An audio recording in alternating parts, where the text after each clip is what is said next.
This week I'm checking out another game that I'm pretty sure I bought during another one of Steam's many sales, or at least during some sort of bundle. It's Hunted the Demon's Forge, a third-person fantasy hack-and-slash game that uses the Unreal Engine. It's a game that I played for a decent amount of time, then stopped for some reason. Then when trying to come up with a review schedule for the beginning of the year, decided, what the hell, this could be a fun one. And so here we are. I'm just going to call the game Hunted from here on out, because it's easier to say and I'm pretty sure you, the viewer, is smart enough to know what I'm talking about. The game deals with two characters, a human berserker named Kadak and an arrow-slinging elf named Alara, who are treasure-hunting mercenaries, always looking for that little next bit of cash. The game begins with Kadak dreaming about a demon or two, and then wakes up. They're in the middle of a forest, and Alara badgers him about his constant dreams. They're traveling towards the Fountain of Alicia, although if I recall correctly, there's never a reason given other than a potential fortune laying in wait for them. This stage is considered the prologue, and will teach you how to play. Continuing on with the story, you will eventually meet a woman named Seraphine, who is supposedly voiced by Lucy Lawless. You know, Xena, warrior princess. Cool. Anyway, she has you pick up a death stone, which allows you to view some ghostly visions when approaching a few specific corpses.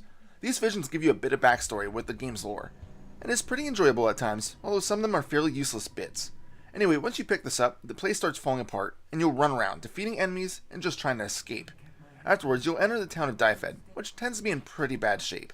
From here, the story progresses, involving a mysterious, miserly king, a demoness, and a strange liquid that transforms the wargar, the main enemy, into frenzied beasts. At its core, the game is a two-person action game, where you can either play it with a friend or have the AI control the other character. Each person, whether it be Kadak or Alara, has their own style of fighting, and it's up to you on who you prefer to play as, although there are points where you can switch. There's also special portal ripples that you can enter to upgrade your skills. I'll get to that later. I want to talk about the characters first. Kadak is the human, and he likes to be face-to-face with his enemies. He does have a crossbow, but it doesn't have the power that Alara's bows can contain. Being that he is the main hand-to-hand fighter, he tends to get the better pieces of armor, and his skill set is more tuned to close-range combat. He can bull rush his enemies, create a field that levitates his enemies helplessly, and it also has a special gauge called a Fury Meter, in which, when it's full, you can press shift to unleash a moderately more powerful swipe. Personally, I didn't care for playing as Kadak as much, as the controls for melee striking seemed a bit stiff. I mainly just played it as him, just so I had a bit of footage to show when I did talk about him. Alara is the elf, and she tends to favor picking off enemies at range rather than being up close. You probably noticed by now that her outfit tends to be a bit minimalistic. I can assure you that is not the reason I preferred to play as her. I swear. No, really, it's true. Okay, fine, don't believe me. Anywho, she does tend to prefer the bow to her sword, but like Kadak can use both.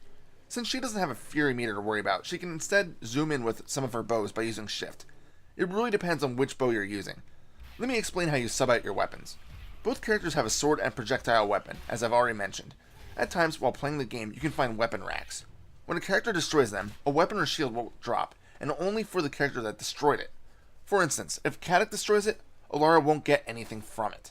It's really a strange design choice, but I guess it helps the characters work together. Anyway, you'll see the stats of the dropped item along with what you currently have equipped, making it easier for you to determine if the items are worth picking up. For each character, the main weapon will have an extra stat as well. For Kadak, the swords will show a Fury build-up speed. For Alara, the speed at which she'll be able to fire consecutive arrows. In addition, Alara's weapons also dictate the zoom level. The fast-firing bows cannot be zoomed in at all. The medium bows can be zoomed in a small amount, and the slower but consequently more damaging bows can be zoomed in considerably.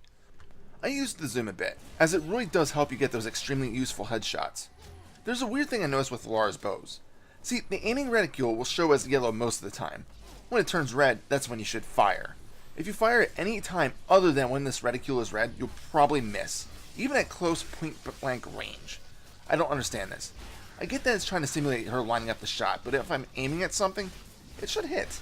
I can understand that if I'm rapid-firing arrows on a slow bow, that's going to be inaccurate, but this seems a little bit too much. Just my opinion. In addition to your regular weapons, you can find enchanted ones. This may sound strange, but I tended not to bother with them often. They never seem to do as much damage as my regular weapons, even though I had those extra buffs. And the game never tells you what these magical enchantments are. The screen's supposed to be poison? I don't know. It does seem to do more damage on occasion, but what was I going to do once the enchantment was gone? I'd be stuck with a weapon considerably weaker than what I was using originally. So most of the time, I just passed.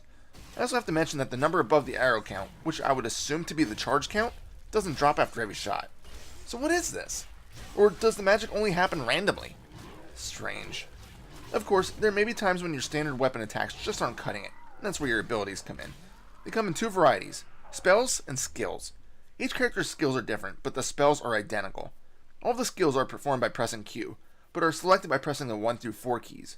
You can learn more than 4 skills, so you need to carefully choose which ones you want to bring with you. These are changed on the same screen that you use to purchase new skills and upgrade previous ones. But here's how it works. You'll find crystals, both whole and in pieces. Once you obtain about 5 or 6 pieces, you'll earn a whole crystal, similar to the Zelda game's heart pieces. Each character shares these crystal pieces, so if you obtain one, technically you get 2 since each character gets one. You can then figure out what you want to use. As I said earlier, Kadak is the hand-to-hand character, so his skills are based around that. As for Alara, her skills are mostly based on elemental bow shots, whether it be an exploding blast of fire or a cold arrow that has the potential of freezing your enemies. Once you start learning these, I found there's really no need to have her spells equipped. In addition, I couldn't figure out how to do it, but there's a way that you can buff your party. I think it may have been the Dragon's Breath skill, but I'm not entirely sure.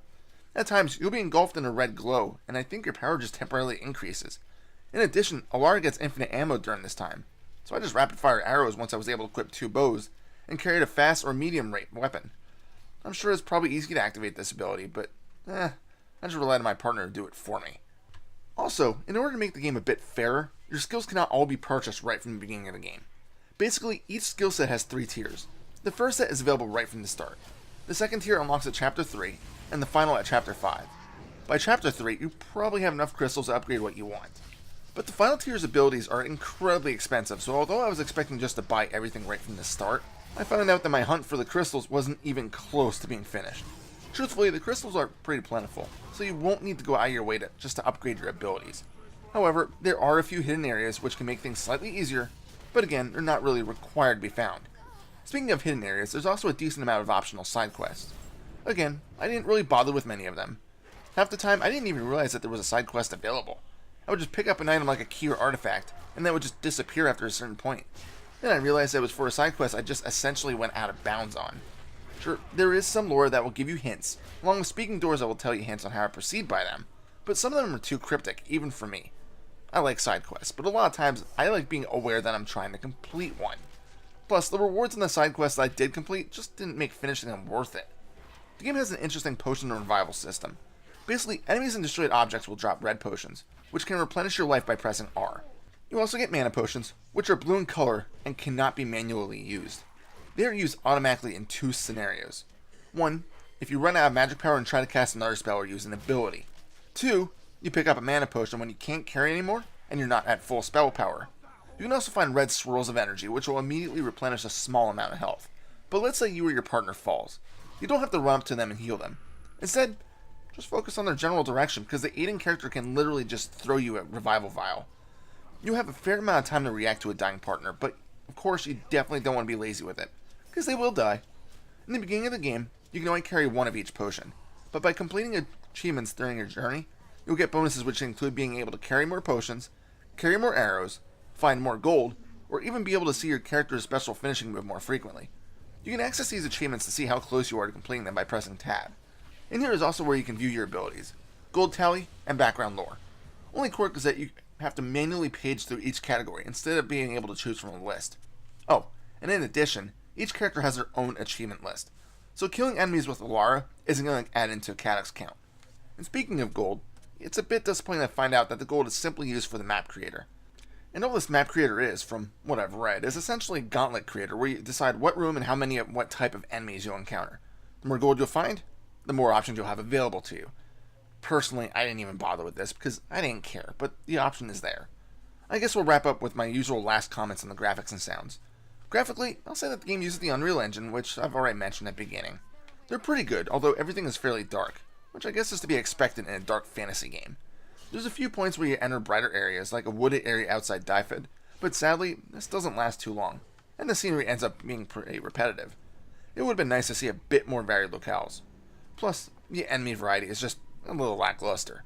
Once you've seen one skeleton or wargle, you've seen them all.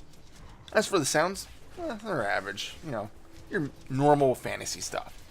But what's worth keeping your speakers on is the constant banter between Kadak and Alara. They're constantly harassing each other, which is pretty entertaining for the most part. The only annoying part is that after every battle, the character you're playing as will typically comment on whether they had a higher kill count or not. This will get old after a while, but other than that, the conversations between the two are definitely worth listening to. One of my favorites is when Alara bitches about the doors they keep having to open together. Overall, Hunted the Demon's Forge is a pretty enjoyable game. According to Steam, I clocked in about 13 hours, but I'd say I probably had about 3 or 4 racked up before I played it for this review, so just to round it, I'd say it's an 8 to 10 hour game. The story is pretty enjoyable, if a bit confusing at first, but at least the plot straightens out near the end. The characters have plenty of depth to them, and the lore you can find helps to give the world more of a fleshed out feel. The combat isn't anything out of the ordinary, but depending on your playstyle, and if you can stomach the clunky melee fighting, you can choose your preferred character and either stay with them throughout the entire game, or switch things up at will. Overall, it's a decent game if you can find it at a good price. Personally, I think if I had the chance, I would have purchased it on console, but the PC version is still fun. Final score? We'll go with a 7 out of 10 on this one. This is Reaper. Happy fragging.